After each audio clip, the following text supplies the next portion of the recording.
On December 14th, 2024, a pastor from Colorado paid to send a group of prominent flat earthers to Antarctica in order to settle once and for all whether or not the Earth is in fact round. While there, they would witness firsthand that it was not only possible, but true, that there is a time each year where the sun never sets there, which does not work with any of the current flat Earth models, but is a point that many flat earthers have consistently denied. And the results were conclusive. The sun stayed in the sky for the full 24 hours, which can only be reasonably explained by the Earth being round. And while the facts of our planet's rotation aren't really surprising at this point, the fallout from their expedition is. A handful of the group's attendees demonstrated real intellectual honesty and accepted that they were wrong. But sadly, many others steadfastly refused to accept defeat. Their excuses have ranged from claims of being tricked with a green screen to alleged shadow inconsistencies. But whatever the claims, they all show a lack of critical thinking that inevitably leads to a steady stream of goalpost shifting and post hoc rationalization. For the scientific community, predictability and falsifiability remain the watchwords of learning about the world around us. But for conspiracy theorists, they stand as anathema. But what do you think? Are we wrong about the Earth being an obloid spheroid? Are conspiracy theorists the true heroes finding hidden truths about the world? Well, we want to hear from you, so give us a call. Our lines are open, and the show starts right now.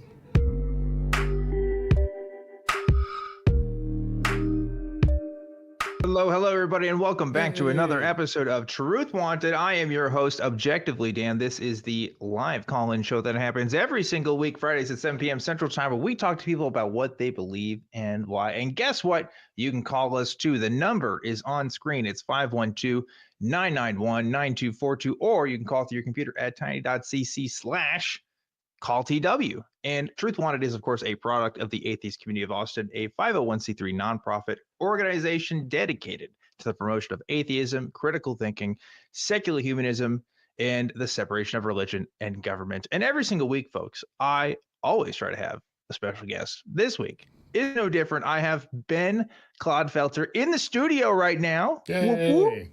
What's up, Ben? Good to see you, Dan. Glad to finally get to work with you, for sure. Yes. We'll talk more about Ben in a second. But first, before we do that, we have to do everyone's favorite thing. It is the We Want the Truth segment. Every single week, we are asking you guys a question or a prompt. Last week, we asked you guys a really good one, which is finish the joke, Ken Ham, Ken Hovind, and Ray Comfort walk into a bar. I've been excited to see what you guys would come up for this one. So let's see what our top 3 favorite answers were from last week. Number 3 comes from Zach Reeds, who says, Ken Ham, Ken Hovind, and Ray Comfort walk into a bar and the bartender started drinking, which is a fair response. Solid. Yeah. Solid. Who wouldn't at that point? Let's be real. Yeah, it's a good one. Good one for that, Zach. Number 2 comes from Phil Honig, who says, Ken Ham, Ken Hovind, and Ray Comfort walk into a bar. Did they? How do you know? Were you there? Were you even there? How do you know if you weren't there? That's such a good deep cut. That's such a good Ray Comfort deep cut right there. So shout outs to that awesome one. But our number 1 answer comes from Alex Ander KTN, who says, Ken Ham, Ken Hovind, and Ray Comfort walk into a bar. The bartender says, we don't serve your kind here. Ooh. Which I think is an evolution joke, which is why it's funny. Because it's like Star Wars deep cut. So they don't serve. We're assuming they're droids. That's where I'm going with that one. Yeah, I know. Well, I thought it was really funny because it's like creationists make the argument that there's no such thing as species. There's just kinds. Right. So there's like a bird kind and there's like a dinosaur kind. So that's why. Anyway, if you have to explain it, maybe it's not as funny, but I liked it. So thank you guys for submitting your answers. Yeah. And I really enjoyed that. So I want to see what you guys can come up with for next week. The prompt for this next week is going to be complete the joke. 3 flat earthers go to Antarctica. So there's a lot similar of in structure. Tons of similar in structure. Yeah. Yeah, but you can do a lot with that. So leave your comment below, and hey, don't forget to like and subscribe if you're into that sort of thing. You know, just if you're into that sort of thing. I think my thought on the 3 flat earthers go to Antarctica, and then presumably they've been falling ever since because they fell off the edge. That's pretty good. That's pretty good. I like that one. I like that one. See if you can beat Ben, guys. See if you can beat Ben. And you know, maybe we'll meet you in the middle. But yeah, I've got Ben Clodfelter with me here today. Ben, this is not your first ACA appearance. But this is your first Truth Wanted appearance. So maybe tell the audience maybe a little bit about yourself, who you are. Yeah, so starting last year, I ended up joining the board of directors for the atheist community of Austin. It's been a real honor and privilege to fill that role. Before that, I have a bachelor's degree in philosophy, which kind of helped lead me in this direction, and then served in the Army as a forward observer for about 7 years. Got out 2018, couldn't wait to join the ACA, so I moved down here. Then COVID happened, and I ended up getting involved in activism. So I've been doing a lot of on-the-street debate and argument with folks, trying to utilize that philosophy degree. And when I saw the opportunity to come back to the ACA, I jumped on it last year. So been enjoying it ever since. Yeah, and let me tell you something, folks. I say this a lot, maybe not enough. Real activism, the realest of real activism, it's not from sticking your face in front of a microphone and talking to people and doing cool stuff. I mean, that's part of it. Don't get me wrong. But the real shit, okay, is the boring meetings and paperwork that has to go in to making organizations like the Atheist Community of Austin run and other nonprofits and other works and stuff. Okay. If you think that, oh, I could never talk to people about their beliefs, or I can't do these sorts of things, but you know how to work Excel, okay, there's a role for you somewhere. All right. Yeah, there's a nonprofit that needs you right now. Absolutely. Absolutely. So, you know, don't ever think that there's not a place for you in the movement. There absolutely is. Whether that's, I mean, in this organization, but obviously others, right? Like organizational work, real work gets done by those boring meetings and by making sure. So much. And like, you know, there's a line that we share in this space, activist space, that is diversity of tactics, diversity of means. Everyone can contribute in a different way. Not everyone has the gravitas and over ego to be the person that's going to get in front of the microphone or go out there and argue with the Proud Boys or whatever. But, you know, you can make sandwiches, you can pack lunches, you can do Excel spreadsheets, like you said. Everybody has different strengths and ways they can do it. Sometimes it's sitting in front of a microphone and having the arguments that then people can see. And like, I know when I was a young atheist, the atheist experience was the first place I got to see, like, hey, I can make these arguments. I can stand my ground on stuff. And that's vitally important to empowering people. And sometimes it's carrying a stand and getting maced by the police. Yeah, there's different roles. There's different roles for sure. Like, it's not all, like, a lot of work is being done behind the scenes, right? The stuff that's being done that's not in front of a camera is oftentimes some of the most important work. So Ben, appreciate you for that, and all the folks who help on the board with the Atheist Community of Austin. And not because you can decide whether or not Truth Wanted should keep going for another year or two. It's nothing to do with that. That's over my all. Pay grade even. Yeah. But anyway, so yeah, so your opening was something that we kind of talked about a little bit on Truth Wanted. We didn't get a whole lot into, so I thought it was an interesting choice because I was always really skeptical about this experiment. So for those of you who don't know, there was recently they call it the Great Experiment, right?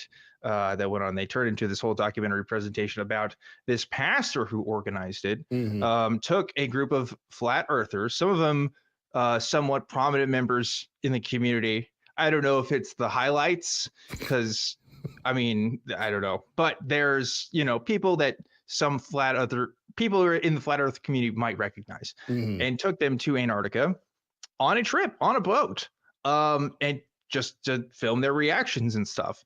And the reason why I was skeptical about this whole thing, not because I thought it was a grift or anything, I wasn't really thinking in that direction, but just that, like, I don't know if it was going to really change people's minds, because similar things have kind of been done before. So for example, there was a documentary a few years back taking young earth creationists, right, to different museums and fossil sites and like all kinds of stuff. And like the results of that, like, it didn't seem like it did much for people, at least in that moment. Now, it could plant seeds for further conversion. The truth is, you just don't change people's minds on most things in a single conversation, especially for deeply held beliefs and stuff. So maybe it's laying the seeds for something down the line. But as far as the flat Earth community, I mean, even before the thing launched, people were already saying, "Oh, it's a psyop."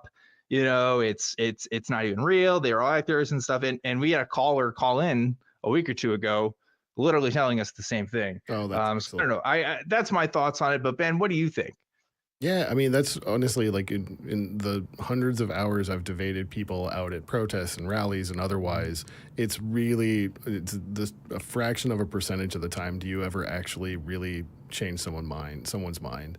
And a lot of it is just a lot of people can be inculcated with this. It's sort of like a resilience almost on an evolutionary level against having ideas debunked because they have so many tools like goalpost shifting and ad hoc post rationalization that they can then fall back on, like, oh, well, this person seems to have debunked that, but let me grab onto this thing that lets me still hold on to this thing, this belief. And like so many people wrap up their perception or who they are and feelings of self-worth in holding on to some sacred, secret, amazing knowledge that no one else has, but I've got it. I'm the special person. And it's really hard to get people to let go of. It makes them feel like they're a part of something bigger than themselves. And that's just tough to break down. Yeah, I think like you mentioned, the community part of it is really important because beliefs are created in communities. Yeah. There is like an idea that, oh, everyone, as long as people just follow the arguments, then people are going to come to their own conclusions. When like rarely throughout history has that ever been the case for how people form their beliefs for something. Sure, scientists and people who like work in those fields who actively do that kind of stuff, but like most people just don't do that. Most of the time their beliefs come from the people who are around them and shape them in that. So there's a cultural thing that's happening there. I also think that when it comes to something like God, for example, I don't want somebody to change their mind just after a single conversation with me. Yeah. I don't think that's responsible, right? Like I think you should think it through. Yeah. Yeah. So like I don't particularly mind if at the end of a conversation I have with somebody, for example, that it didn't really go anywhere. Because at least in our perspective as activists, yes, the caller is absolutely important and I care about their well-being, but this is a video that's going out to all kinds of people who are also having to hear and consider a lot of these arguments. So, don't get too frustrated, folks, if you're talking to people debating them, because maybe it's about the bigger picture, right?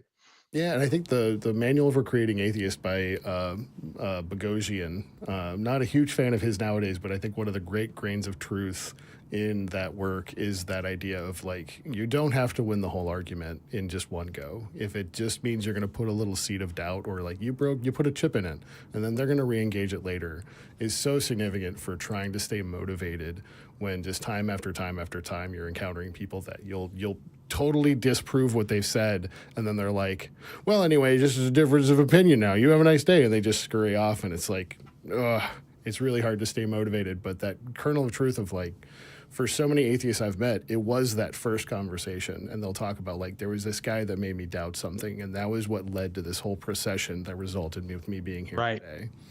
Right. Yeah, definitely. That's true for my story. That's true for a lot of people's stories, I think. It's just like, they can think of some person they talked to and they just had to think about it for a little bit. And I was corrected by the crew. It is called The Final Experiment, not The Great Experiment. I forgot about that. Because I remember that because I thought the title was really grandiose. This is it, huh? We don't need any more. That's the last one. Well, we live in the clickbait world. You want sensationalist headlines to get people to. Yeah, you're not wrong. You're not wrong. But like, I'm not going to say like it wasn't worth the effort. Absolutely not. It's going to work on someone for some ways, but like, is it going to make the impact that I think some people anticipated it would? Absolutely not. No. Right. Just no way. So, and that's just the way the world works. But we do have a couple open lines. We got at least some people on the line here. But if there's more folks who want to talk to us, again, numbers 512-991-9242. If you've been listening for a long time, I'm gonna do like like a Franklin Graham thing. Folks, if you've been, no, that's not Franklin. I was thinking Joel Osteen. You've been listening for a while, and God maybe put it on your heart to talk to us. I don't know. It's been written on your heart. Yeah, something. God put it on your brain. Let's go with that. God put it on your brain to call into the show. Now's the time to do it, because we do have some open lines, but we do have some folks that want to talk to us. You want to get to our first call, Ben? Yeah, absolutely. All right, cool. Let's do it. So before we get to the very first call, you guys already know, I got to thank the patron of the week, because every single week I'm always giving a shout out to the folks who donate on that Patreon. It's tiny.cc/PatreonTW if you want to become a patron and show the ACA that, hey, Truth Wanted is a show worth supporting. So thank you to everybody that donates. But this week's patron of the week is going to be Jesse Clark. Thank you so much, Jesse Clark. And thank you to everybody that donates on the Patreon.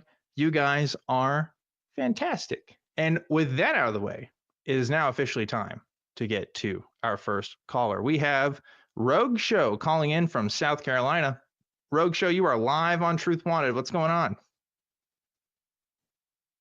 Hey, I guess the past couple of days have not been good, for obvious reasons, not need to be explained further.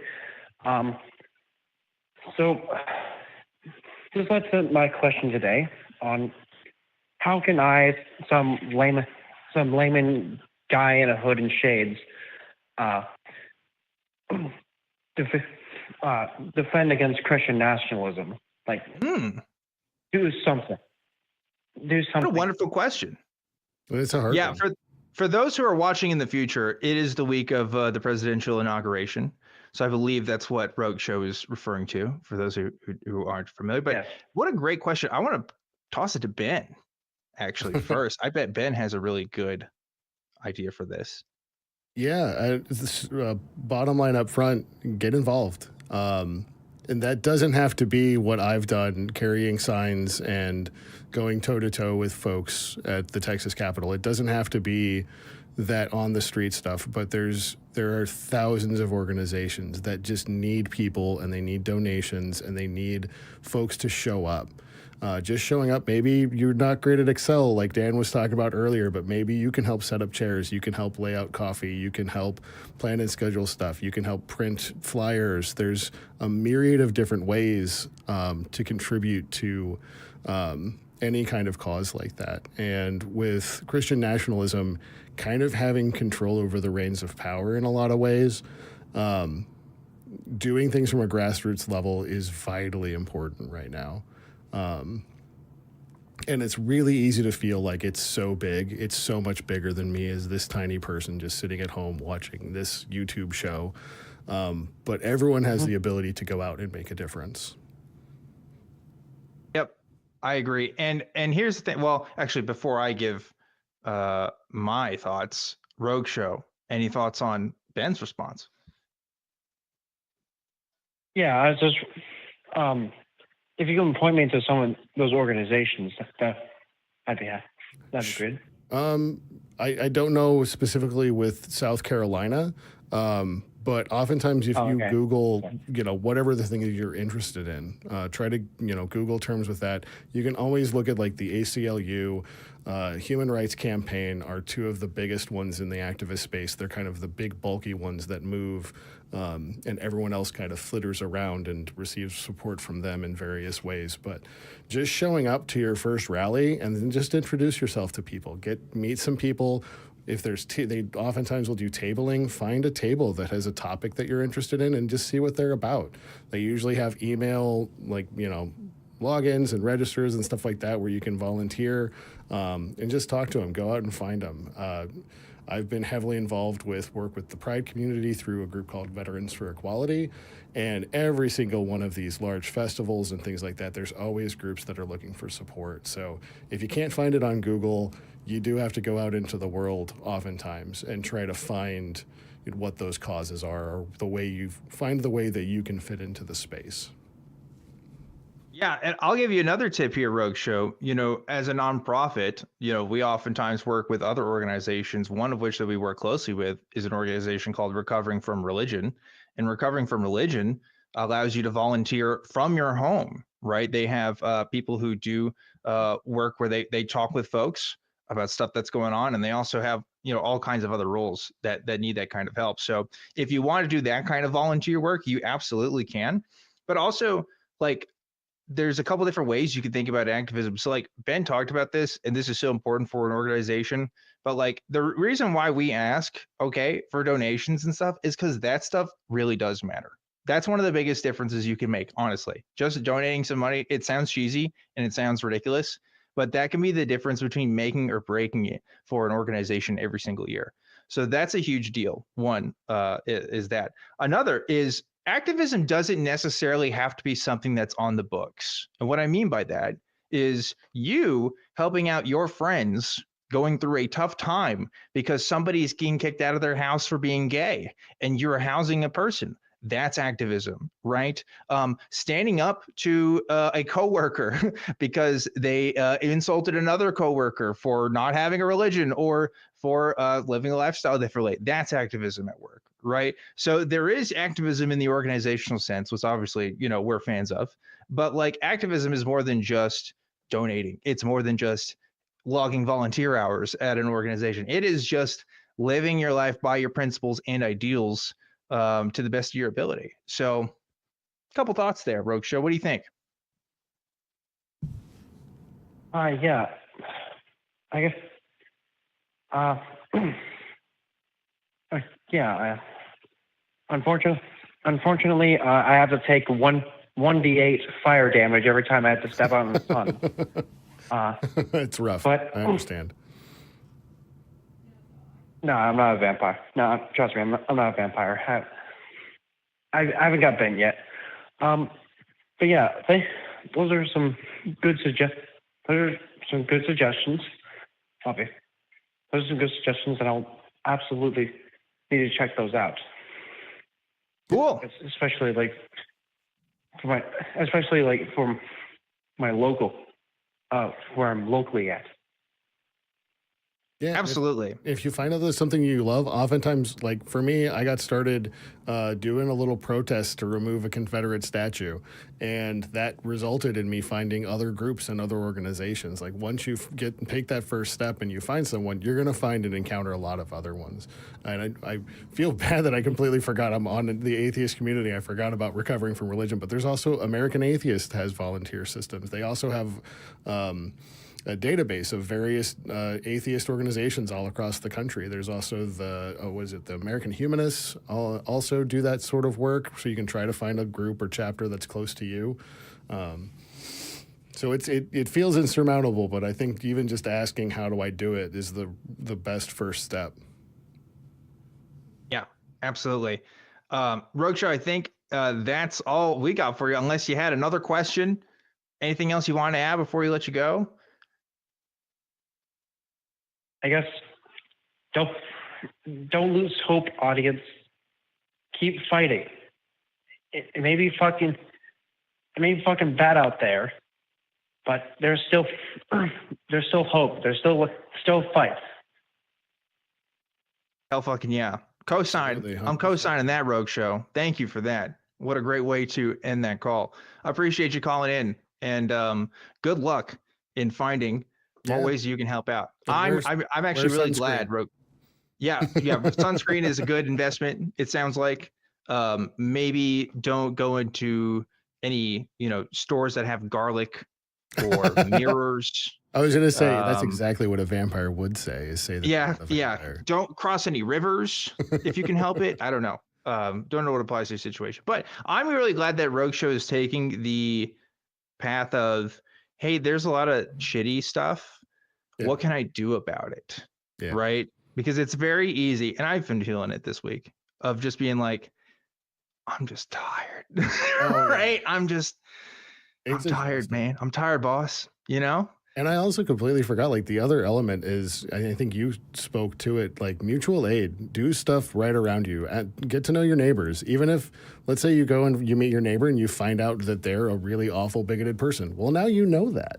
And you're better informed going forward, depending on, how things escalate or what goes on. But like finding friends and people that can, like, I've got friends that are good with cars. I'm terrible with cars, but I have friends that can do that and they can help me with that stuff. And building that mutual aid network is so important at this time. Yeah. And I don't know. I find, at least with the whole talking to people kind of activism, like actually having experience talking to people and not just like reading internet comments and judging people, but getting to know real people's lived experiences. If you're actually interested in making a change in somebody's life, you need to be just as invested in them as you would want them to be invested in what you have to say, right? Really because nobody likes a street preacher. Why would we want to be street preacher atheists, for example, right? I mean, evidence says that they do like preachers. Yeah, right. But it's like, we can't just employ those same tactics and think that we're going to be judged any differently just because we're right. So, you can be right and you can be convincing, but not necessarily at the same time, is something I always say. So, stuff to think about there. Oh, were you going to say something else, Ben? Nope, you're good. Oh, cool. Well, on that note, we do have some open lines. So, folks, if you want to come talk to us, please come do it. I know it's a Friday night, maybe you're gaming in the background or something. Maybe you're doing something else. But, hey, we want you to call in. Come talk to us. Tell us that the earth is really flat, or that God is real, or that, I don't know, Bernie Sanders murdered JFK in cold blood. And he was the real sharpshooter. So I don't know. That's just something. Anything really could work. But on that note, I do have a couple things I need to talk about. And one is a very special announcement that I can't wait to show you guys. So crew, if you could roll that clip, let's see what we got. Calling all free thinkers. We are excited to announce that the ACA is launching its first ever fundraising campaign, Amplify ACA, in partnership with Amplify Austin. This is your chance to expand our impact by making your voices heard and supporting the shows that you love. We invite you to join us on March 5th starting at 6 p.m. We're going to be doing a 24-hour fundraising event and camp out live at the Free Thought Library in Austin, Texas. We've got a great show in the works, a whole variety hour with our hosts doing different things, not just taking calls like you're used to, but we're going to have the fun facts and playing some games and lots of different activities. So be sure to join us from that. Again, it's going to be really exciting, and we're looking forward to having as many people involved as we possibly can. Donating is easy on amplifyatx.org. Just search the word atheist. We're the only ones that will come up. And click the donate button. Follow us on our socials for more information. And this is important. We want to be able to amplify the voices of reason and compassion worldwide. So we ask you, please, donate on Amplify Austin Day to make a real difference. Speaking of ways in which you can help out, that's one thing to do. So yeah, that's a premiere of a new thing that we're doing here. And hey, there's somebody in there I recognized. I don't know if you saw that same guy. Maybe you know him, Ben. He kind of looked like you, but very similar. Yes, different shirt though. That's how you can tell us apart. Different shirt. That's how you know he's different. That's how you know he's different. Yes, thank you, Ben, Sophia, and JB. This is our first ever major fundraising campaign, and we need your help to make it a success. So mark your calendars for March 5th at 6 p.m. for our fundraising kickoff party and 24-hour live stream. Now, listen, folks, I don't mean, we're going to play clips for 24 hours straight. I mean, we're going to be filming a live broadcast in studio for 24 hours. Maybe there'll be some clips in between. I don't know. I don't know. But it's going to be quite an event, something we have not done before. So look forward to that March 5th. Come join us. Or if you're in Austin, you can join us live as well. But online works too. So yeah, plan to donate. If you're like, hey, I got a big one coming up I want to give, do it on the live stream, Dave. That'd be sick. Yeah. We appreciate any help we can get with our fundraisers. Anything else you want to add on that, Ben? Because I know you're pretty excited about it. We've been working really hard on it. The ACA hasn't had to do a lot of fundraising in the past, and so we're really building out our ability and capacity to do that. And this is our real first deep dive into doing it. We're going to be working with a lot of different nonprofits around the Austin area. We're hopefully going to be bringing in a bunch of them to come on to the shows to talk about the work that they do. So we're going to give them a chance to pitch what they're doing. We're going to get our voices out there by working alongside these different groups. It's going to be a really great opportunity. There's going to be like donation matching going on during that 24-hour period as part of the Amplify Austin campaign. So we're really excited, and we think we can do a lot of great work out of this. It helps keep this organization running, keeps the lights on, keeps the servers running. It helps pay for travel when we can get different hosts into the state to do different specials like this. And so any bit you can contribute is going to help. Yes. And speaking of any bit you can contribute, we have to talk about our Super Chat challenge for today because we're trying to think of some good ideas. And here's what I realized, folks, earlier is that I've never worn a tinfoil hat. I don't think ever in the however many years I've been doing Truth Wanted now, which is absolutely insane. That like you would think crazy. It would have happened at least once. So like, I got this bad boy right here, and I don't. Should I even put it on camera? Yours is even more amazing. But I think we have to. Okay, yeah, we got to show it. Look at that right there. Okay, he's got the fedora. I got more of a. I got more of a classic, almost like a wizard hat thing going on. But look, I'll wear this hat the entire broadcast if we can get. I think we've been shooting for if we can do 5. I'm gonna say 5 super chats of at least $5. If we can do that tonight, then I will wear the tinfoil hat, and Ben will wear the tinfoil hat for the rest of the stream. And Scott Dickey, who is our backup host, also has a tinfoil paraphernalia. I don't know if Scott, you want to show that one off, because that's pretty amazing too. No, he says no. He wants to wait. Okay. This is also really good. Okay, so if you want to see that, consider giving us a super chat today, and we'd really appreciate it. And we'll wear funny hats for you. So a couple other things too. If you're in the Austin area, you can follow us on Meetup to keep up with the community events and see what's going on at tiny.cc/ACA Meetup. We got a couple different local stuff going on, Philosophy Under the Stars, game nights, and more. And we also have our weekly watch parties at the Free Thought Library Sundays for a live viewing of Talk Heathen and Atheist Experience every single Sunday. The doors are open at 11, and that's pretty much forever. So on Sundays. So, come on and come join the party, because there's always some people to hang out with. And last but not least, I need to thank the wonderful, awesome, amazing, spectacular, stupendous crew that help make these shows happen every single week. There's that crew cam. A lot of folks on tonight. We got a party going on. We got cats involved. It's crazy. So I'm vibing. I'm vibing to it. It's great. Good vibes here.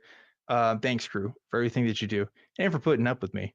All the other shenanigans. But that being said, let's take a look at our call-in studio. Folks, we still have open lines right now. So if you want to talk to us, once again, open lines. Now's your night to do it. Otherwise, we'll just keep talking to ourselves, because that's what we're good at, I guess. I mean, I like talking to ourselves. You're a really neat guy. We got a lot of stuff to share.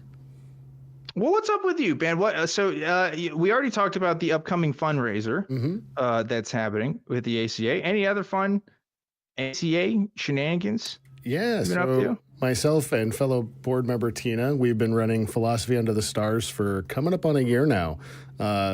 She wrangled me in because I have a bachelor's degree in philosophy and asked me to help out. And it's been going strong. We get between 10 to 20 people most weeks. We're currently working our way through meta ethics.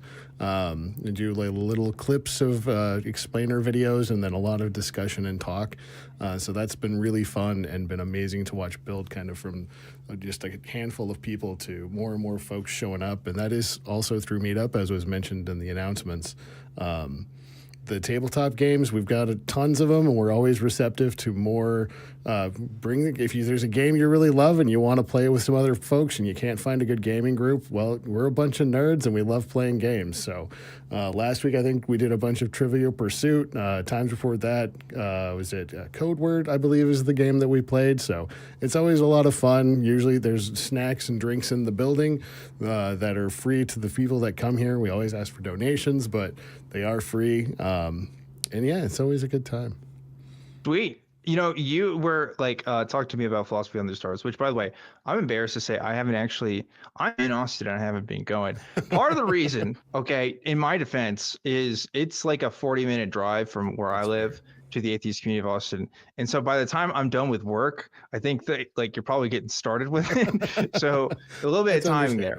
Yeah. But highly recommend you going. Tina's awesome. Tina's very cool, as well as Ben. So you guys should go check it out. But you talking about that, talking about the clips you watched, reminded me in like the last year of my Christianity, I was sort of bringing up videos for my group to watch in sort of our Bible study. And I was really interested at the time in some mini videos explaining the history of the Bible. Because I was kind of figuring some stuff out and was like, isn't the origins of these books kind of interesting? Like they're all kind of written after Jesus' death and stuff. And it was like in part because I think I wanted to kind of like share that interest because it was something I was legitimately interested in. But I think also I was kind of losing my faith a little bit. And I think I wanted to see what my other Christian friends would think about this and if they had any good reasons or answers. And of course I've come to the conclusion now that they didn't, but I don't know. That's the thing, right? So yeah, it's fascinating. Now we seem to have, I really love the modern language of deconstructing your faith. It really kind of empowers people because the previous conception was that like, oh, you need to like have an argument and you win the argument, or you just like, you lose your faith in that moment, where in reality, it's a journey. It takes time to deconstruct, where you've been. It's your whole life. It's what you've centered things around. You were going to the Bible study group, like that's community, that's friends. There's so much tied into that. So, you played a dangerous game by bringing Bible history to the Bible study. But look where it got me. So I don't know. It's you either become a scholar in biblical history or you become an atheist. Sometimes both. Yeah. So we have a couple super chats that I should read out. One, oh my goodness. Whoa, wrong tab. Wrong tab, guys. Don't want to be reading anything from there. Our first one was from Kelly Laughlin, who gave $5 and said some profanity. He's being real rude. That Kelly. Wear tinfoil bitches is what he was saying. I don't know how I get a whole tinfoil bitch on my head. I think there was supposed to be a comma. Wear tinfoil. Yeah, I think that's probably what was going on. We'll work with Kelly on his We'll work with Kelly on that. We have another donation from Miranda, who's been a member for 1 year and gave $10 and said, "Let's see some foil." Again, very provocative. These super chats. Sounds like something you see on Girls Gone Wild almost. Let's see some foil. I don't know. Could be something. Maybe I'm overreaching here. Last super chat we got was from Rogue Show, who just called in and folks gave us $50. Thank you so much, Rogue Show, for amazing. that. And said, "Me, vampire? No, I only wear hoods to block the sun, avoid spy stores, and get jumpy over any picket fence resembling a stake. That's it. Also, appreciate the time. I hope the call inspires others like you did me." That is so nice. So Thank you, Rogue Show. Yeah, that's so awesome. Also, as the resident ginger on this stream, I definitely empathize with the hoods and staying in the shade. So right, and the lack of souls too, because the vampire thing, I think. Yeah. But anyway, we do have. I know we have a caller in the queue now. We haven't done a voicemail in a minute. I'm wondering, crew, if we could just do a voicemail if you have that queued up. And maybe just okay, there we go. All non-believers, it doesn't matter what race they are fools at heart, because Israel is the ultimate proof of God, of its creator, the existence of the Jewish nation and as a people, and even more proof, and atheists and those to hell maybe, is the 6-Day War of Israel. All the miraculous signs and angelic sightings have happened. I am 60 and I saw some of that on the news as a little boy on reruns. It was truly amazing. An Egyptian tank column with hundreds of troops surrendering to one lone IDF. Why? Because God opened the Egyptians' eyes to see all the angels surrounding him, and they were armed to the teeth with deadly divine weapons. And anybody that denies the 6-Day War is God's war on earth against Israel's enemies is really a stupid fool and might as well have been a whorebred person. Oh, and I am part Jewish. Whorebred person. Letting you know just how wrong and stupid atheists are. Okay. Well, all right. Well, thanks for that. That escalated. Yeah, that really escalated. That's a real voicemail, folks, that our building got. So very cool. I often wonder how they get, like, do they just Google atheist and then they find, oh, there's an atheist community of Austin. Oh, and they have a phone number. I should call in and let them know. I think so. Yeah. Yeah, like we've got the flyers that are on our website if you want to go like leaflet in your area, and you can put out and has the phone number on there. So I think we do get at least some of that from just our audience going out and, you know, painting the world with atheism and our phone number. But yeah, I didn't know what was that deadly divine weapons. That's right. Apparently we haven't been doing enough arms deal with Israel because we could use some of those divine deadly weapons, and yet I served in the army. Sure. I was in the army for 7 years. I was not issued a single divine deadly weapon.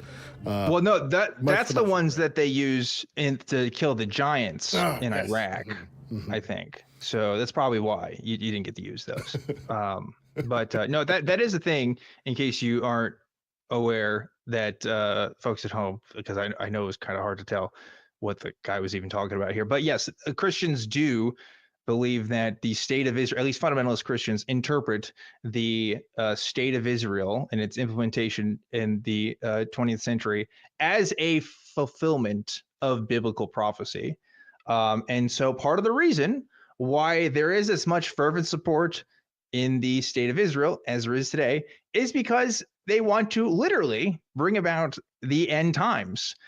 Because there's a lot of, it's supposed to be a big war and stuff. It's a whole thing. We don't have time to get into it, but yeah, there's some fun stuff for you. So really cool people out there in the world. Speaking of really cool people out there in the world, let's see what our next caller has to say. We have Chase, who's calling in from the USA. Chase, you are live on Truth Wanted. What's going on? What is happening? Thanks for having me. I'm a big fan of the show. Oh, thank you so much. That's awesome.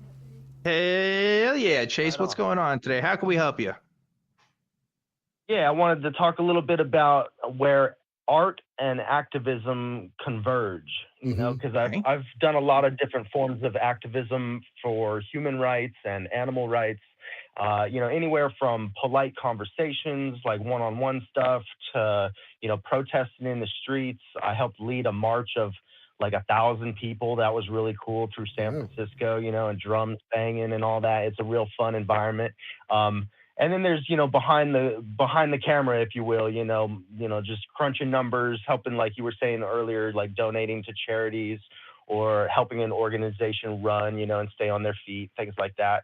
But one of the things I really care about is art and activism. And there's a lot of different types of art, you know, and so I do some singing, you know, some songwriting, and then I also am writing a screenplay about the animal rights movement. And so, you know, that takes up a lot of time. But then there's also, you know, just making memes to spread awareness on the internet, you know, or I'm thinking, you know, doing like a spoken word at your local coffee shop or something. You know, there's so many different things we can do. And I'm wondering if you guys have any thoughts about art and activism. Definitely. Yeah, I think I have a few things to say about that. But Ben, I want to throw it to you again first, because, you know, I feel like this is your bread and butter, honestly.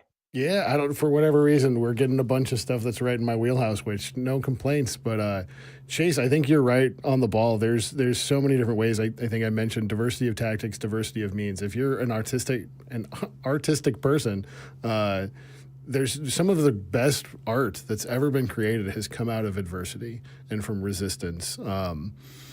There's profound history associated with that, from inspiring people to helping just keep yourself sane and stable through difficult times. I think what's most immediately coming to mind is the giant quilt that was built during the AIDS epidemic and what that meant to so many people and so many victims during those trying times. Yeah, I love what you're doing. I think that's a great way to engage in trying to inspire and help people. You know, that's interesting you bring that up, Ben, about the AIDS epidemic, because I was thinking about, gosh, I can't remember the name of the piece, but it's the piece about the stopped clock. Do you know what I'm talking about? Where a man who had his partner who died during the AIDS epidemic, is the time on the clock was set to the point where his partner died, and there's another clock that kept going, right? Mm-hmm. And the symbolism there, if it's not obvious, is, okay, well, you know, even though this person who is taking at the same time, you know, stop, you know, the other clock has to keep on going. It has to move on. I found that to be a personally poignant piece, but, you know, I'm also looking back at that moment because I, you know, wasn't really there at the height of that, right? it wasn't something I was aware of, obviously, because of my age, but like, you know, I get to see that as a cultural relic of the time in which the events take place, right? And I think that's something interesting to be said about activism and movements in general, is that the pieces that we make, particularly artistic ones, are not only helpful for the present, but they're helpful for the future when people look back and want to understand the thoughts, the impact, the stories that people had when they talk about their fights in these individual movements. So there's, you know, forces beyond our understanding that that are happening here in some ways, right? There's a lot of work that gets put into this that we may not always see the full fruit of, but still we have to plant the trees for the future generations there. For sure. So I'm glad that you're into that kind of work, Chase. Right on. Well, it's good to hear your all's thoughts on that. Are either of you artistic in any kind of way, or? Not well. I tried. I do podcasting. I don't know if that's really artful. I am a violinist. I don't know if I've ever actually played on the air ever, but I did do church. I have an electric violin that I played for my church, so that was a thing.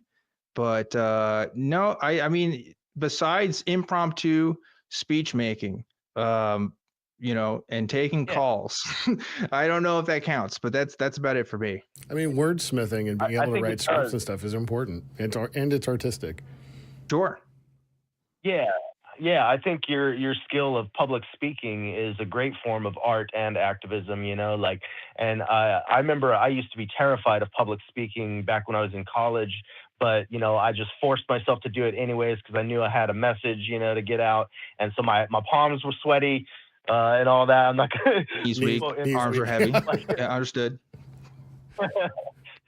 But for real, like I could barely breathe, you know, and but nowadays, you know, I've done public speaking so many times that so long as it's an issue that I'm familiar with and I know what I'm talking about, then I can go off the cuff and just talk all day long and with no hesitation or fear or anything. So I just encourage people to don't underestimate yourself, believe in yourself, you can do it, and take a class if you need to, or just practice in front of the mirror and some friends around, you know?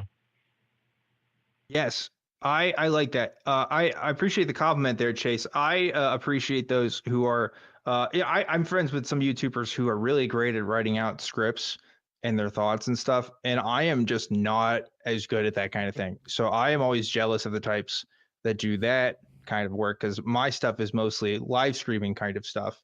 And I'll tell you this too. Here's a story for you. Because I know Vern is in the studio right now. Okay. So, you know, these were released a while back, but before Truth Wanted got started, you know, we did some practice shows. We did about 5 or 6 practice shows, if I remember. And it was just for me to kind of practice even getting into doing this stuff and kind of figuring out what the show's kind of overall vibe was going to be. And I thought I did pretty good. Vern, I remember like a couple years ago telling me, do you remember those first couple times you did it? Man, you sucked, but you got a lot better at it.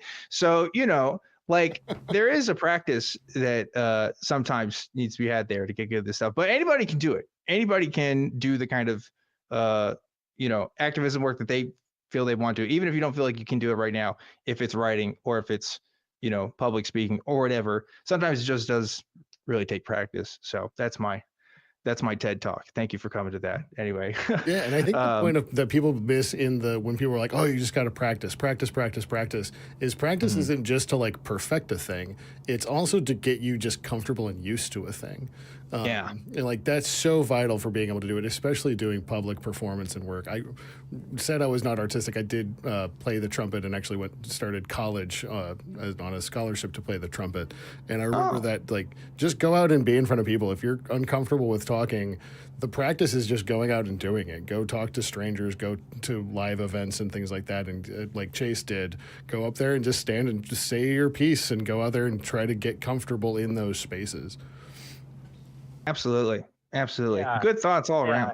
And last thing I'll say is like, you might want to bust out that violin, Dan, at a protest, because I could see that happening. Yeah, maybe. I don't know. I have to think about it. Do I want to hear some random guy playing a violin at a protest? I don't know. But yeah, it's a thought. There's atonal music, Dan. Yeah, because then it's like in this day and age, it's like, okay, is this guy just like filming himself for like his YouTube channel? You know what I mean? And he just wants a set piece. Like, what's happening here? It's hard to gauge people's intentions with that kind of stuff. But I'll think about it, Chase. I'll think about it. Right, thanks for calling in, Chase. Any last thoughts before we let you go? Nope. Thanks for having me. Cheers. Yeah, keep up the good work, man. Yeah. Love Chase. Have had conversations with Chase before, and man, Chase is in it to win it. Let me tell you, there are some people who are absolutely so dedicated and so passionate to the activism work that they do, and Chase is one of those people. Every time I talk to him, man, that is his thing. That's what he's about, and so really cool knowing that there's folks out there that aren't that, because I think it's cool. There's so many inspirational people in that space. I can't count the number of people, both religious and not, that have inspired me to be a better person and inspired me to get more involved or stick with it when it's 100 degrees in Texas and I can think of nothing other than air conditioning. There's so many people that are incredibly talented, like Chance doing all of this art, like that matters so much to people. I'm reminded of being in the Texas Capitol during the last legislative cycle, and folks had come together and made a 2-story tall banner calling for trans rights. And I remember when it got unfurled, they ended up getting taken down. I think we all got kicked out of the Capitol that day. But in that moment, when you're sitting there dealing with, I think it was Moms for Liberty at the time, or a similar group, seeing that unfurled it's motivational and uplifted so many of us. And then photos in the newspaper came out of that, and it was just an amazing thing to be a part of. And I could never paint a thing. A long time ago, I could play the trumpet, but painting was never my deal. And so folks that can do that kind of stuff, so amazing. Yeah, agreed. So artists out there, keep doing your art. We want to see it, especially for a good cause. With that being said, we do have some more folks that want to talk to us. So I'm just going to jump right into our next caller. We have Dee calling us from Iowa today. Dee, you are live on Truth Wanted. What's going on? Hi, guys. Thanks for taking my call.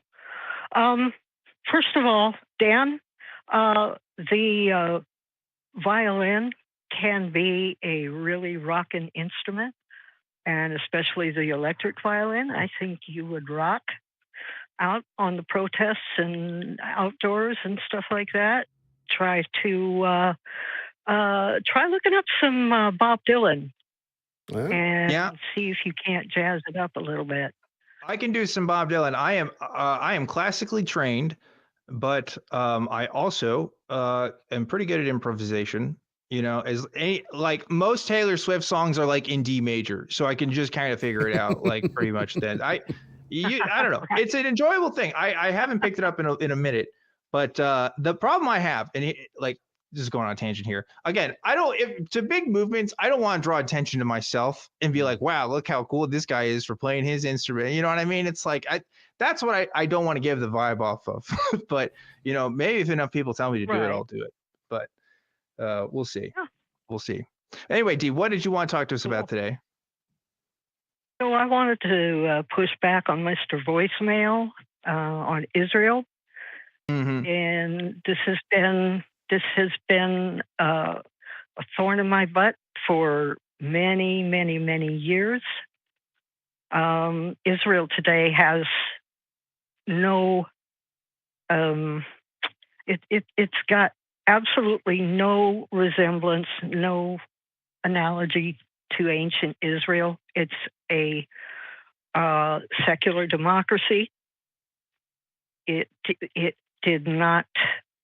It was not reformed, at least not the way the Bible said it was going to be. It's completely illogical and erroneous to point to the nation of Israel today as fulfilled prophecy. And even if it was, the leaders of Israel are charged war criminals. And I think that I have advocated for literal decades that we need to pull back our support of Israel, as long as I think that they do have the right to protect themselves. Okay, October 6th, October 7th, 2024. It was a horrible day. Hamas and Hezbollah are also war criminals, but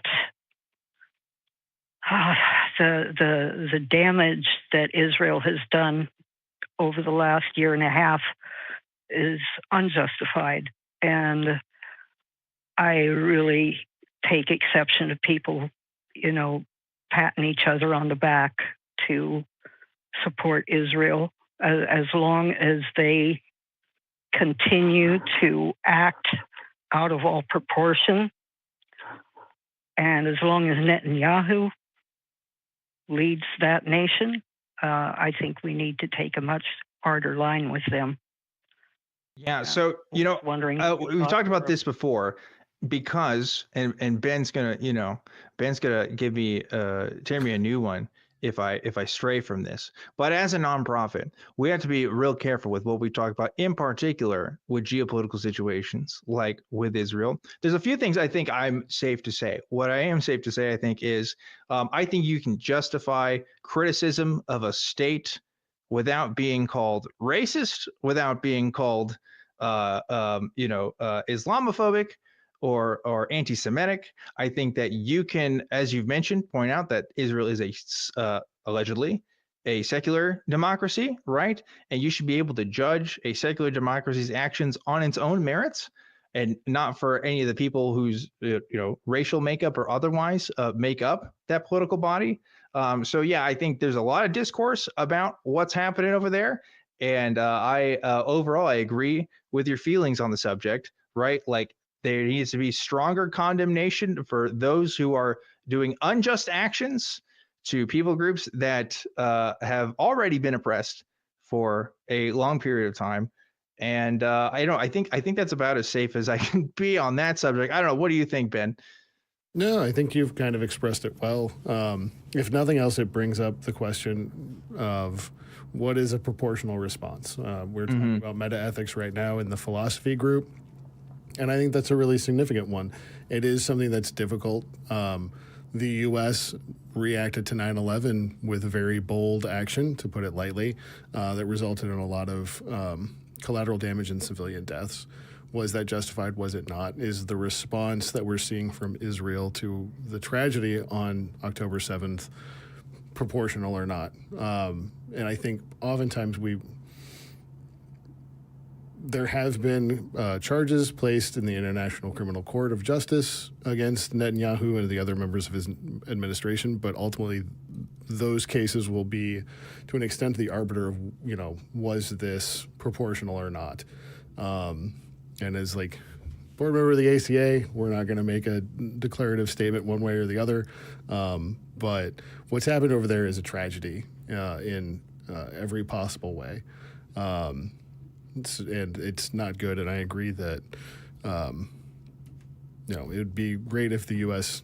took a more active role in trying to quell what's happening.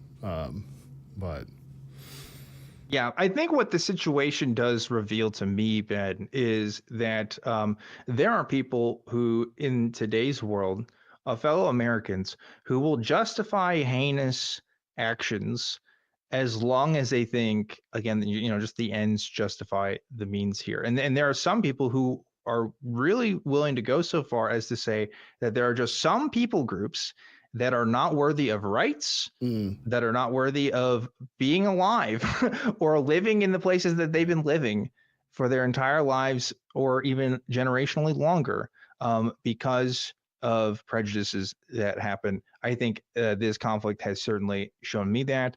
And, it's so easy to make those kinds of judgments when you're far away from the conflict yourself, when you get to live in as sometimes a hellhole as it is, but still a privileged nation as the United States, and see that we don't have to deal with missiles bombing our houses or seeing the bodies of children out in the streets and the people that we love. So, there is a darkness to humanity there, but there is also some good, because there are a lot of people that obviously feel the same way. Otherwise, we wouldn't be talking about this, right? Feel the same way in terms of seeing that this is wrong and seeing that they're against what's going on and would speak up about it. So I don't know. That's my thoughts there. What do you think, Dee? I agree with both of you pretty much. 9/11,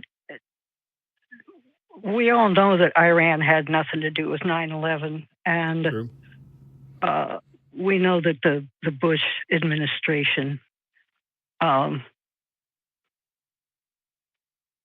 the situation was just plain foolhardy from the word go. Bush wanted a reason to attack Iran. He made one up. I think the reason we Iraq? didn't Iraq, yes, I beg your pardon. Thank you. No problem.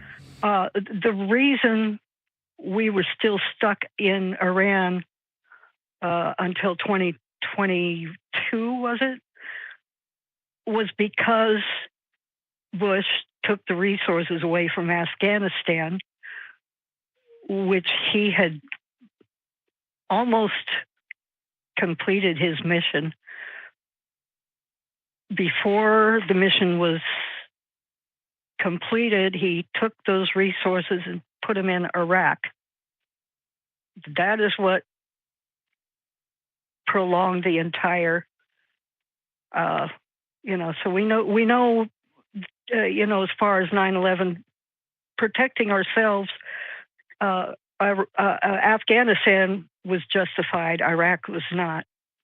And I think that could be compared to Israel's reaction to Hamas. So yeah, we are very limited in our commentary. We are very limited in our commentary as to the geopolitical, stuff there. And it's just a bit outside the scope. My point is, we've all put our foot in it at one time or another, but we need to stop sticking our head in the sand. We have no problems condemning Arab nations for the atrocities that they do. I think we need to at least do the same with Israel. And that was really all I wanted to say. Yeah. Thanks for your thoughts on that, Dee. I like, again, not that I don't feel I don't feel similarly in most regards there, right? But like, it's Oh, it's I it's one get of it. those I things. get it. One of those things. The limitations of a nonprofit. But if you ever want to know my real thoughts, I'm available through other channels that aren't run by nonprofits, right? Yeah, no, Sure thing.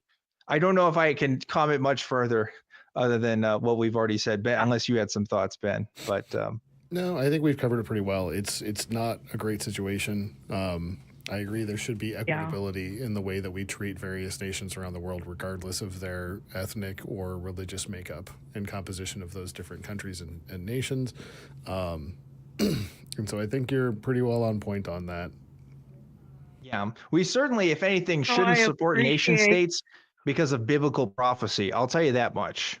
How about that? Yeah, We'll end it on that note. Dee, thanks so much. exactly.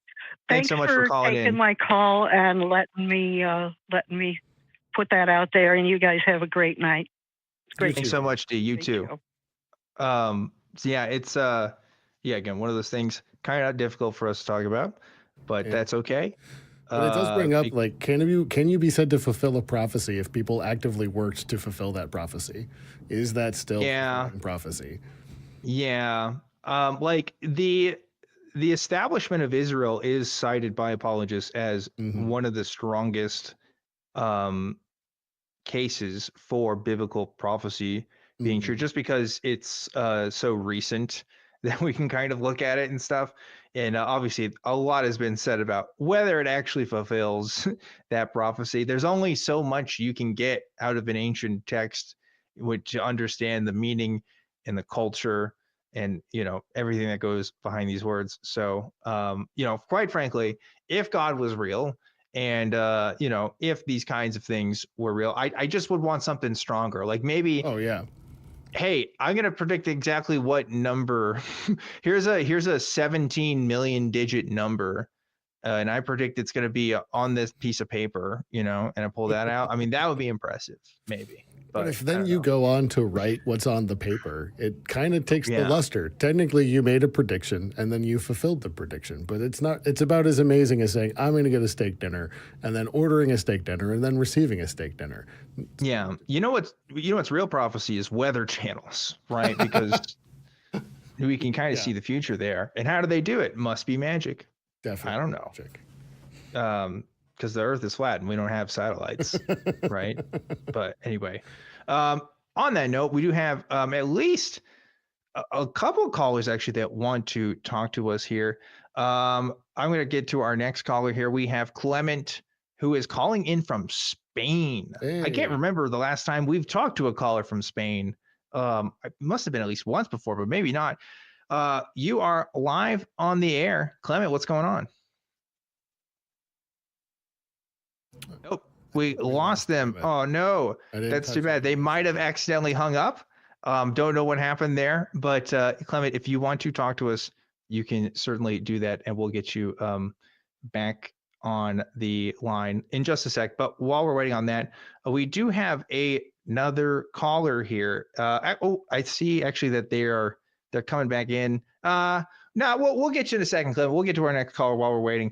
I'm having trouble believing this is the case, but maybe we'll see if this is true. I see John from Canada is trying to call into the show right now, and I don't know why. John, you're live on Truth Wanted.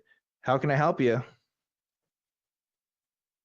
I just want to say that A, it's good to hear you again, and B, I'd like to say that woke is dangerous, very dangerous.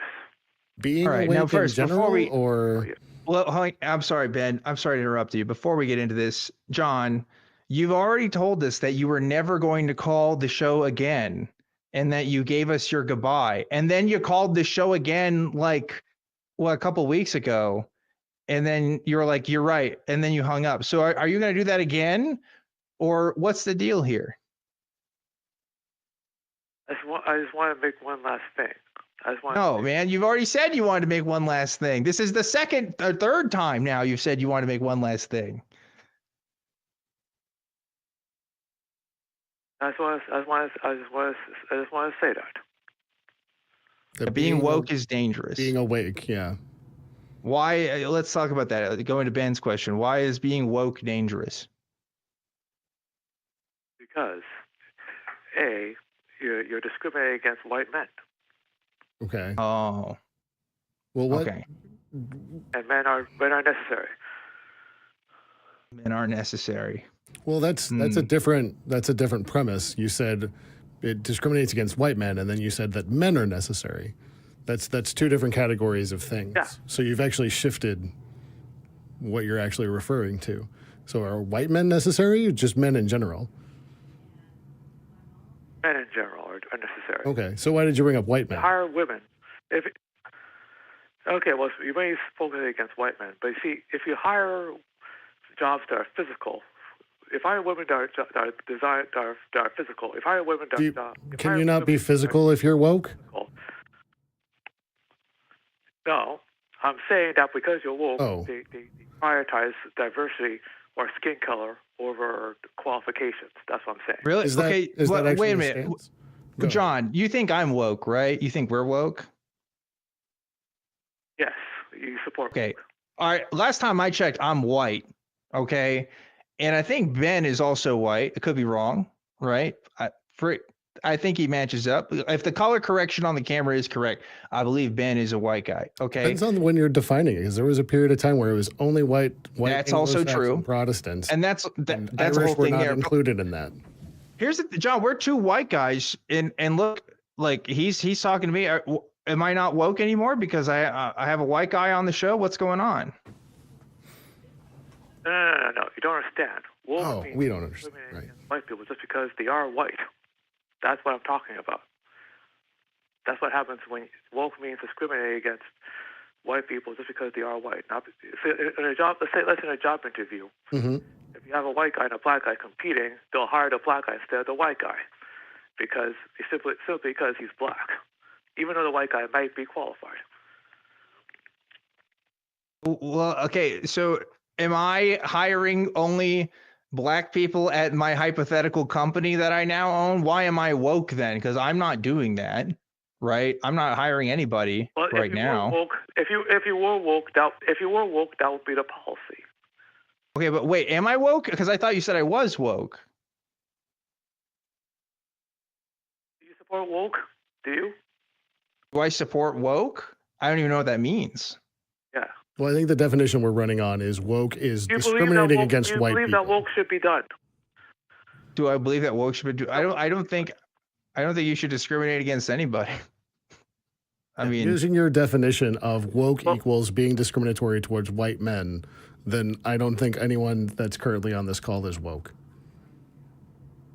Nor do I know any organizations that are actively woke by that definition. Would you agree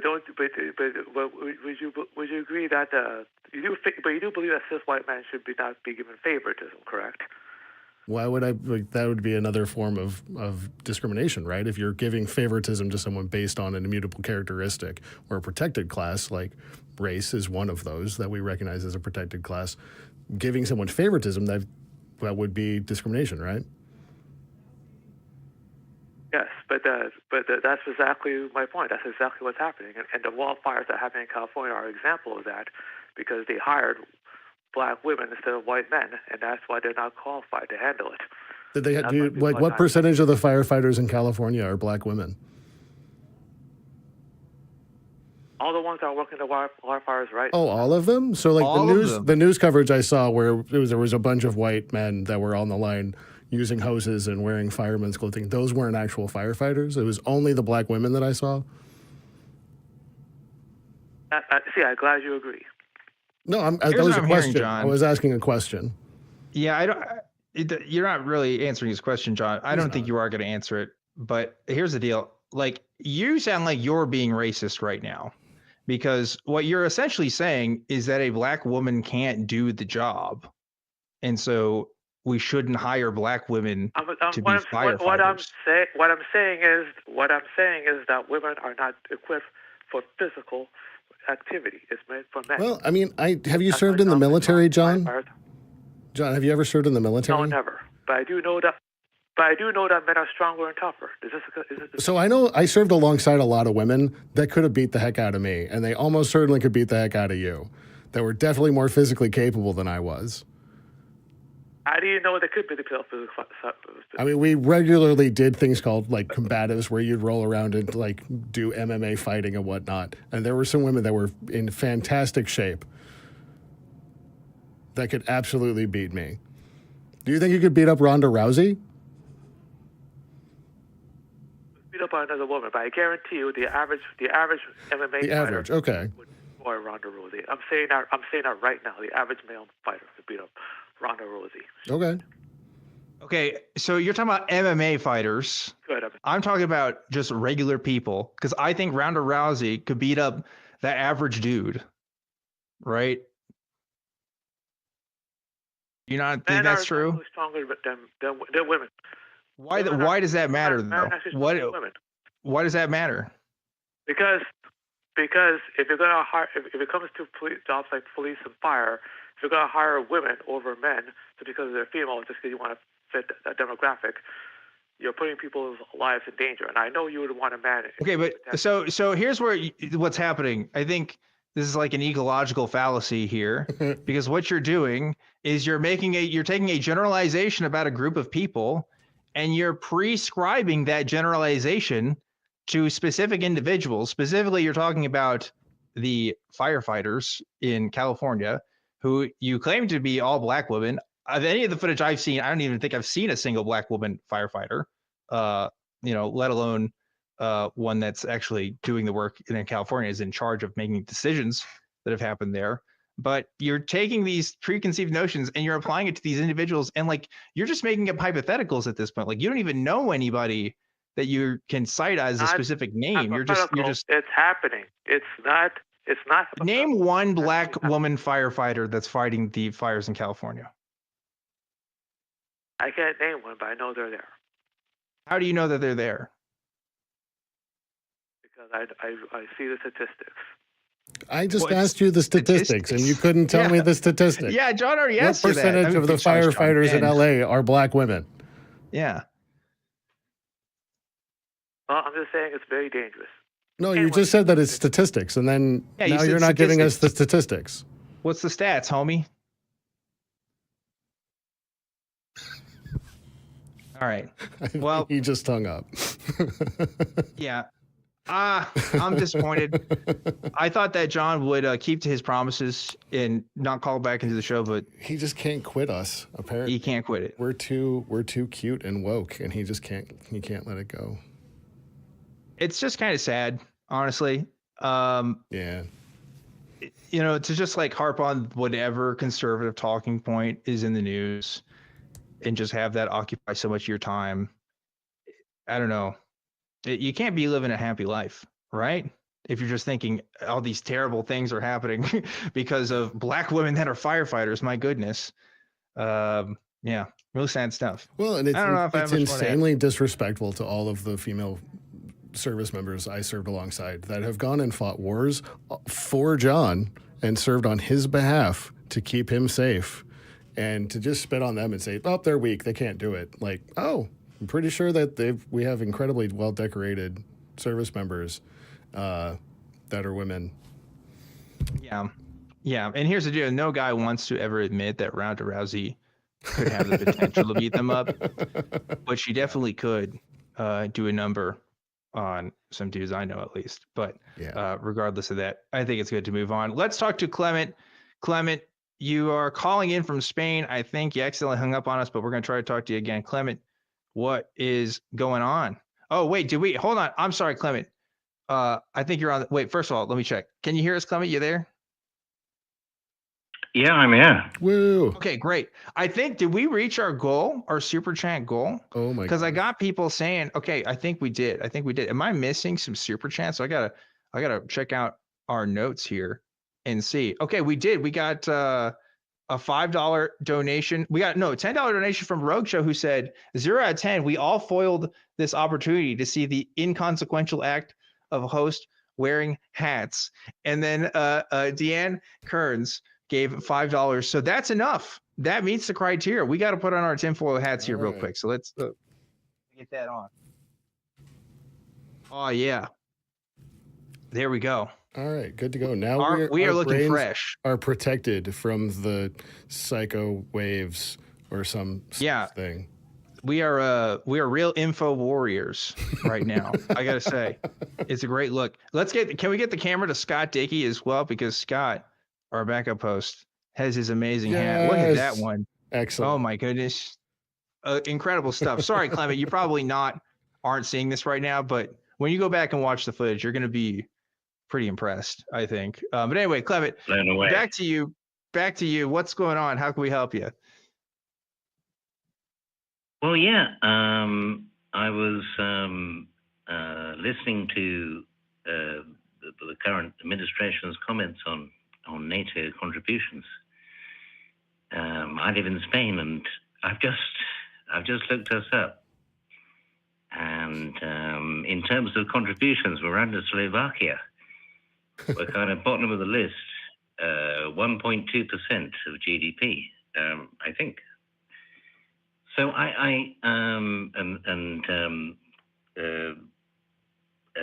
current administration, or maybe successive administrations, are looking to increase it to 5%, which seems like a very grand figure. But is this like a general? Because a lot of comments from the US in general, not necessarily this administration, seem to be suggesting that the US is the guardian of the world, which it is. That's what the United States would like the world to believe, I think. I think in the past 30-odd years of foreign policy, we've tried to establish ourselves as the world police. They literally made fun of that in a movie called America World Police. But yeah, I think as part of our global supremacy in establishing military bases everywhere on Earth, it also means funding to large national defense pacts, which is why it becomes a hot button issue when certain people are like, hey, you guys aren't contributing enough. The point of it is the part that you're contributing means you're a larger stakeholder in an agreement, which means you get to have more say in what happens. So there's benefits to sometimes being the person that spends more. But, again, we're getting into geopolitics here. Maybe Ben, who has actually formally studied philosophy, knows more about the philosophy of, and ethics of nation states and can comment more thoroughly than I can. I don't know. What do you think? Yeah, there's certainly like the U.S. foreign policy has been pretty back and forth and topsy-turvy and all over the place over the last 16 years or more, especially when it comes to those alliance systems, and with our current administration having a history of calling for more members of NATO to invest more in it. Americans, it's not really clear whether they also are advocating to withdraw how much the U.S. is contributing, but it's whether or not NATO has been destabilizing or a stabilizing force can be debated, but certainly the U.S. foreign policy has not been really consistent when it comes to addressing things with our allies. Yeah, it's pretty much whoever is elected that 4 years kind of just makes some shit up, and we just keep repeating that every 4 years or so. But anyway, there is a long history of presidents trying to maintain foreign policies of the previous administration, so there is that consistency, because if you want to have alliances, especially with countries that don't have the same sort of electoral system that we do, they rely on consistency. And so that's why actual treaties and things like that they're sought and metered out by the executive branch, but then they're supposed to be voted on by Congress. And those are supposed to be like a consistent thing regardless of what administration comes and goes.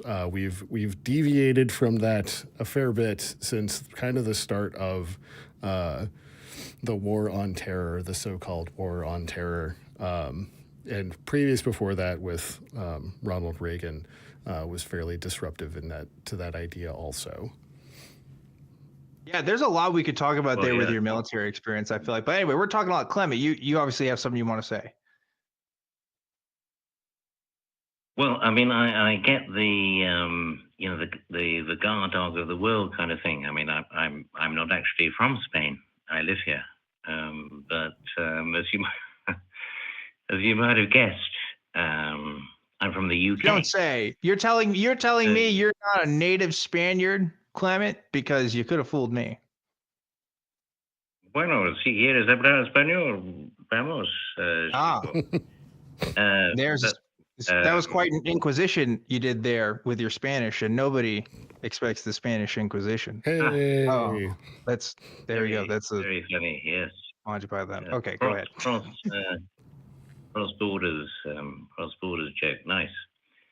Yeah, but so in the past, the UK before, I don't know, Yalta or something like that, did the job poorly that the US does now, as in being the bookkeeper and the keeper of the world, that kind of thing. And I mean, I have nothing to do with the UK anymore. As I say, I live in Spain. But the current administration, there was a comment that Spain was a member of the BRICS, which is kind of half right.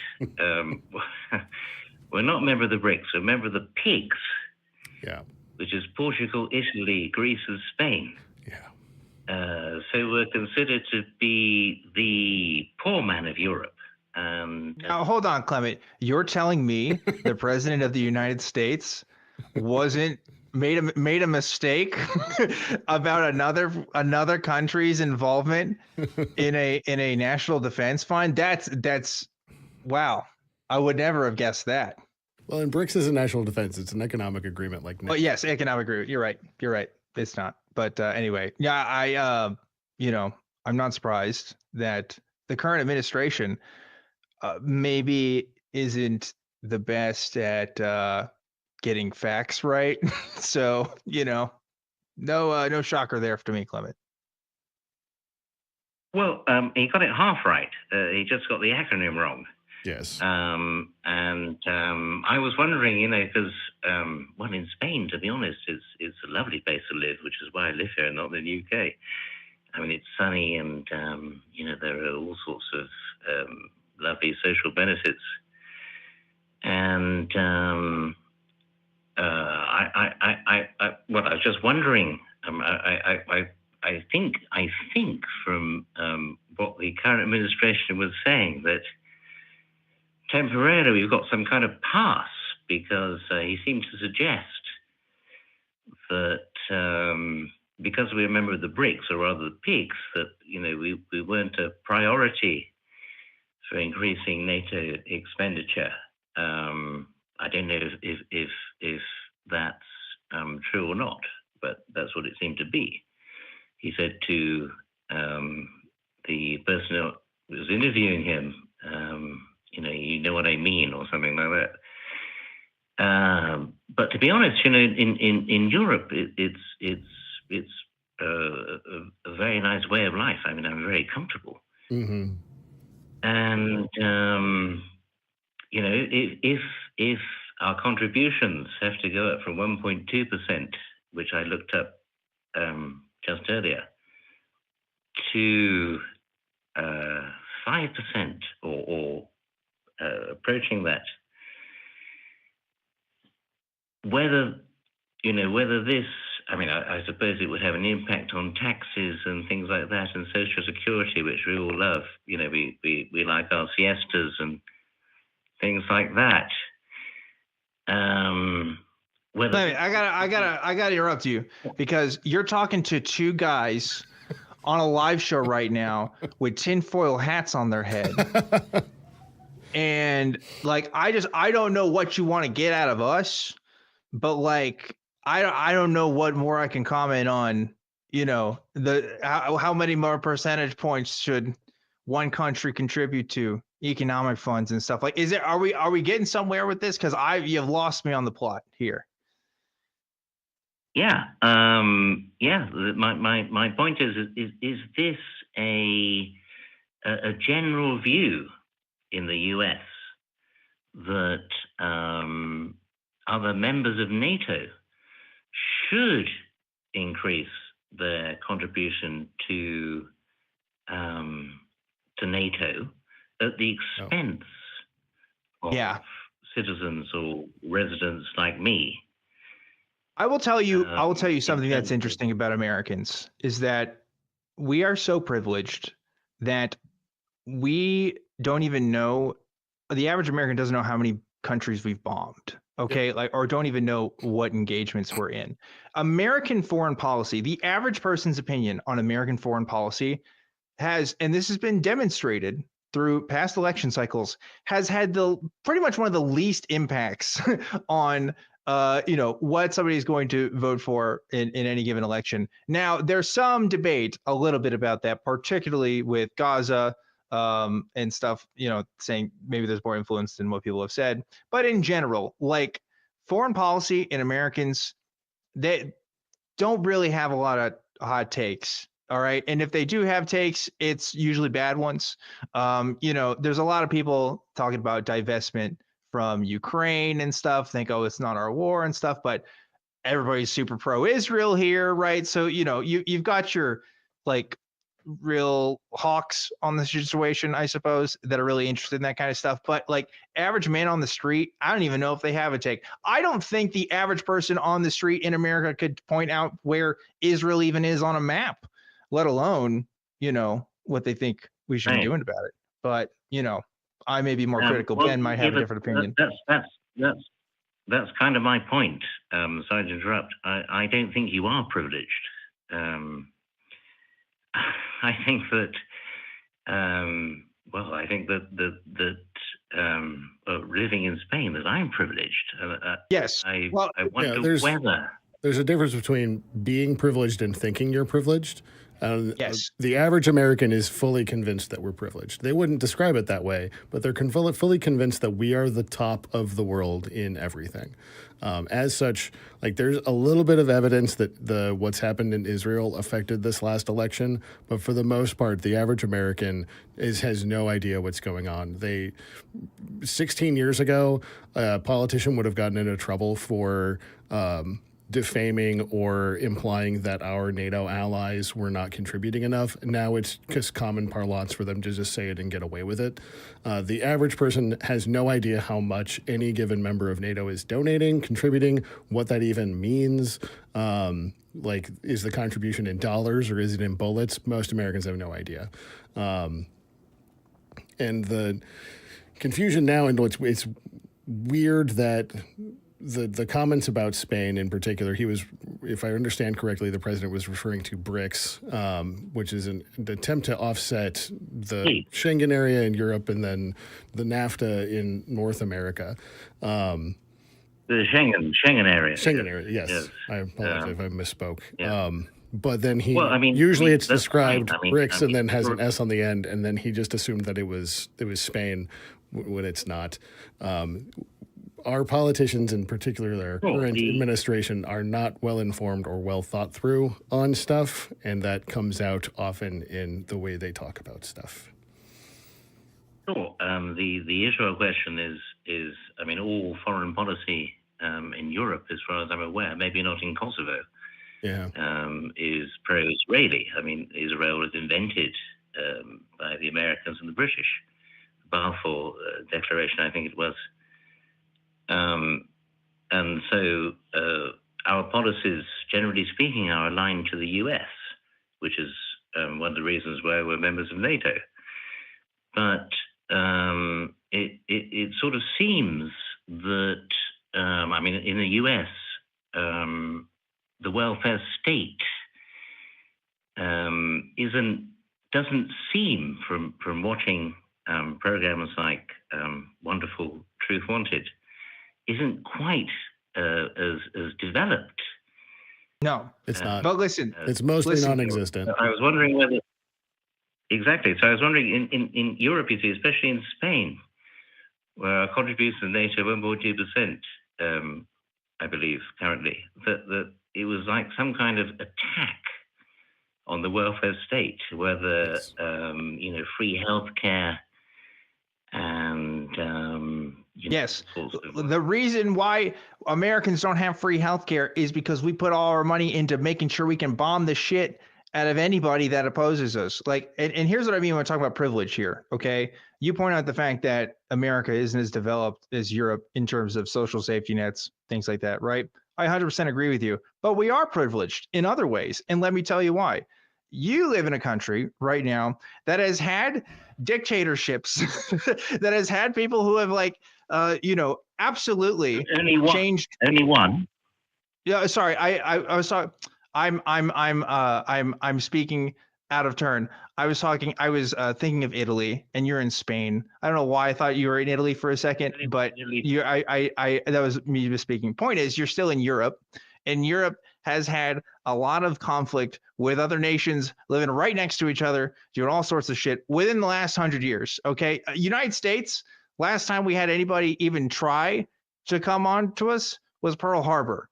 And that didn't really work out, right? Like, Americans have not had to grow up and live and seen the ravages of war in their homeland, right? Especially not my generation, certainly, right? We just haven't seen it. We haven't had to deal with that kind of conflict. So we haven't. Most Americans aren't really socially conscious about the kinds of stuff that goes on with their military, right? They just kind of hope that they're doing the right thing and bombing the right people, and that's really it. Like, it is a kind of privilege. It's a privilege of ignorance.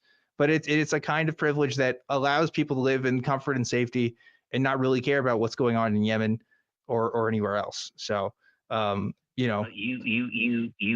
I'm sorry to interrupt, but you guys in the U.S. think that this situation is a privilege. Clement, I need you to understand what I'm saying here, right? I'm not saying it's a good thing.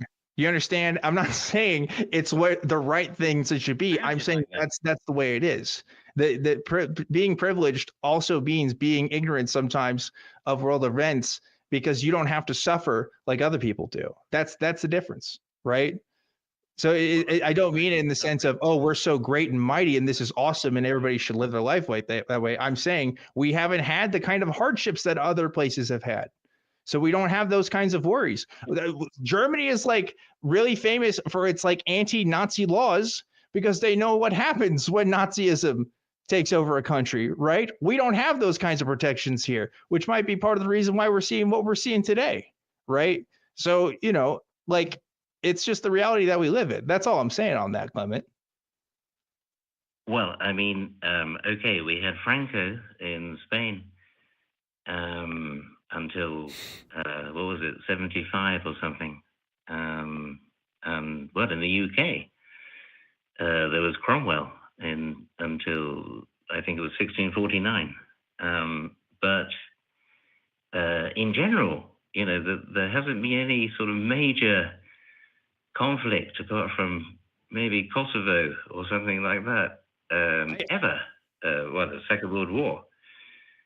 Yes, but Europe and the individual countries that make it are much, much smaller and have much more reliance on other nations for military endeavors than the United States does. That's a huge, huge difference. United States could absolutely go against, could fight against all of Europe right now and could absolutely still win. Like, that's a real analysis that people have done and have said that, yeah, the U.S. wins like pretty much every time. So it's a difference in the understanding of culture, I think, right? Like, we just the number of tanks that Europe has in total, the Clerks in France and the what they call the Centurions or something in the UK and other ones.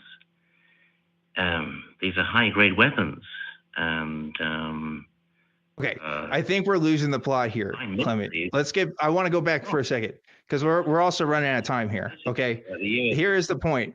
Americans have had it good for a really long time, right? In terms of their stability in international conflicts, right? Average American doesn't have to worry about, military uprising. We don't have to worry about invasions. We don't. And so like that can make us kind of ignorant and kind of lazy in our thinking of how we should treat other people. That's all I'm saying with that, man. I'm not trying to start a fight about whether I think America is better than Europe. Okay. That's not what's happening here. So please understand. I'm trying to make a very, I guess, subtle point. Not. But my point was that, as far as I'm concerned, I've been to the States a couple of times. Mind you, it was a few years ago. But it seems to me that from what I've been listening to, watching your shows and so on, that the standard of living in the States is actually not that great. Okay, we've already talked about this. I feel like we're going in circles. Clement, I'm going to let you go. I appreciate you calling into the show, and I hope you've heard our point here. But yes, we agree. The average social safety net of the average American is not good. You're not gonna pick a fight for me on that. I'm going to agree with you there. But we're running out of time, so I'm going to let you go. Thanks so much for your call. But yeah, we're just we're running circles there. Sorry, Ben. I was talking a lot. No, it's at cool. the end there. It's a fun topic. I did actually go to graduate school for international security. So yeah, there's a lot to speak towards. Then why the fuck did you let me talk? Why weren't you getting in on this, Ben? What the fuck? You were doing great. And you're letting a fucking dumbass that looks like Alex Jones with long hair. I was waiting for him. Come on, Ben. To get to his point. I said Spain had dictators. I'm an idiot. Do you understand? And here I am just talking mess. Ridiculous. I was trying to be polite and find the right moment to Too polite. Anyway, I'm just and also when I did speak to him, it seemed to like not really. I don't know what his ultimate point was, other than like, hey, y'all are not privileged in his eyes, and we spoke to that like typical smarmy Europeans, and but then the like. He was arguing with stuff, and absolutely 100% we could conquer Europe. That's not even for question. You can have a lot of tanks, but it doesn't really matter. We have more of them. Sure. Everything that Europe has, we have roughly equivalent in terms of population size and GDP when you take Europe as a whole. And what they have invested in social safety net, we took all of that num money and we gave it to private businesses and the military. So that's right. Yeah, Amen. I'm not trying to be an arrogant American. I am desperately upset at the fact that we've spent so much money on our military industrial complex, but it is big and powerful. And I was a part of it, and I saw those wheels are churning, and I saw giant lots of multiple football fields worth of armament and tanks that will never get used until World War III. And they just exist, and we maintain them, just waiting for the day we get to do it. It's so wasteful. But yeah, the privilege of the average Spaniard of like, yeah, you get healthcare. Man, so many Americans want healthcare right now. I'm desperate for good healthcare. I have the VA. I have some privilege, but oh my goodness, that by itself makes every European or almost every European more privileged than an American. But we've never been credibly at threat to be invaded ever. Yes. I think I heard him speaking while you were speaking. He brought up the Twin Towers, and like, there are 300 million Americans. The Twin Towers is about 2,000 people killed, if I remember correctly. Not a credible threat. Not anywhere near a credible threat. Like Americans, and we destroyed 2 countries because of that. That's how off our nuts we are. Oh boy. So yeah, I'm sorry you felt like you were abandoned on that one. But I was also lost in what he was trying to say. We got lost in the sauce there, because I'm not saying any of that, and any of what you're saying, and you're not saying this either, is a good thing. We're just stating the fact of the world here. Like that's all it is, right? Like, I don't know. I don't know why that was such a hard thing to It was interesting. I guess there's not really like call in to talk about foreign policy shows, at least if there are. I don't know of them. So clearly there's a need, at least for one person in Spain. Please. That's fair. Please, man, do not. No, we don't need that. Okay, let me tell you something. Idea has creeped up. You do that. You do that, Ben, not me. Okay. The last thing I want to talk about is whether we need to increase our spending by 2%. See, this is your American privilege, Dan. That's right. That's clearly speaking. You're right. I want reality TV and, all the goodies and treats I can get. But dear God, don't have the government pay for my health care. My goodness. Oh gosh. Absolutely not. Forbid. What a sacrilege that is to the American people. But anyway, no. So anyway, Clement, we're on your side, bud. Except for the whole thing about. Pretty sure. Yeah, except for the whole thing about military power. You're absolutely wrong about that. It was one of those where we kept trying to agree with him, and then he would disagree. I was agreeing with him, and it was that's why I never felt a good place to step in, because it was I don't know what argument is happening at this point in time. But it's cheers. I know it's gorgeous in Spain. Best to him. It's those smarmy Brits. They think they know better every single time. Trust me, I know. Fair. I host a show with one of them, and happens every time. But look, folks, we are out of time for today's broadcast. I want to thank Ben for being on the show today. Ben, thanks so much for joining. It has been such a real pleasure, man. It's so great to I've watched the show, I can't count the number of times, and to finally be sitting in one of these chairs is really awesome. And yet you were quiet about the thing you could have offered more than literally any other guest I've ever had. Ridiculous. Ridiculous. I'm not letting that go, but that's fine. Ben, pleasure having you on. Truly. Would love to talk to you sometime again. Do you have anything you need to plug? I don't think so, right? Well, for one, I should definitely plug Scott Dickey being the backup host of the show. Yes. If we can bring him up. Absolutely. Thank you, Scott. Scott. All right. Hey, it was a pleasure. It was a pleasure to watch. I hope so. I did think that those first two callers, though, I thought were very kind of encouraging and uplifting. It's interesting to see, we're kind of in times where some of us are feeling kind of down and having trouble, being optimistic. And then those first two callers were talking about what can we do to change things? What can we do to make a positive change? So awesome. I really appreciated the thought. And I do want to say one thing to John in Canada. I've lived in Africa, and African women are some of the toughest human beings on this planet. I can tell you that much. So you might want to check yourself there. And a shout out to BC Stargazer in the chat, who said I look like the tinfoil shaman. So I'm not sure how to take it, but I'll take it. Yeah, you guys have some real craftsmanship to your hat. I'm really jealous. Mine wasn't as put together, but that's okay. Diversity of tactics, diversity of means. That means that's how right. Can you make a tinfoil hat? I can only do so much with our time, I think. I also have a super chat I need to read out from John Paul C., who gave $5 and said, a public service reminder, not all of us theists are extreme right-leaning nut jobs. I regret how closely that perception is tied to theism. And you know what? Yeah. First of all, thank you for donating. And I think that's the Anglican Church is still a thing, right? A lot of people forget that. But that's because they're not influencing our politics as much as, say, fundamentalist Baptists, right? So something to be said about a whole that. History there, that's for sure. Yeah. But there's something to be said about that. It's not good. Like we were criticizing John for, we can't make the ecological fallacy. You still, even if there are broad trends you can identify, you still have to meet every individual where they're at if you're ever going to make any progress about beliefs and what they mean to people. And I think that's my message on that. Real quickly as well, I need to point out the prompt this week for the We Want the Truth segment. Complete the joke.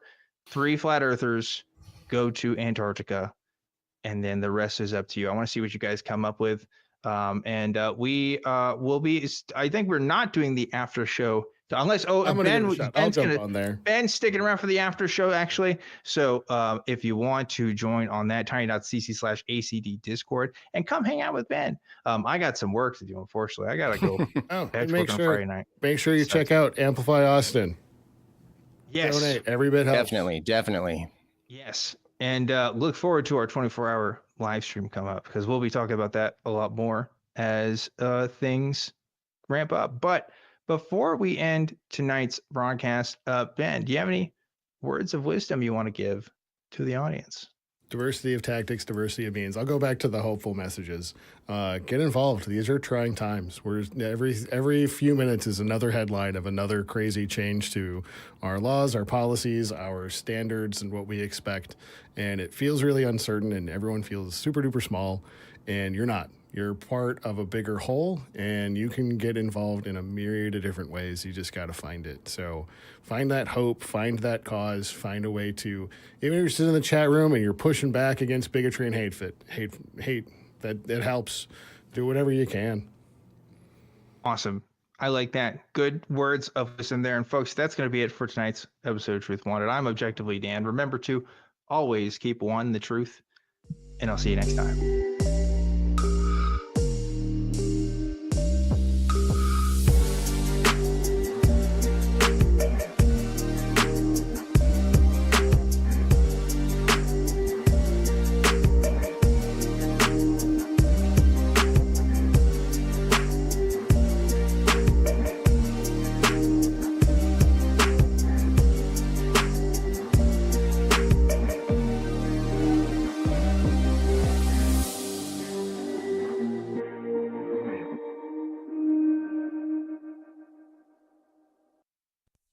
Watch the non-profits and join the hosts in the live chat. Visit tiny.cc/ytnp.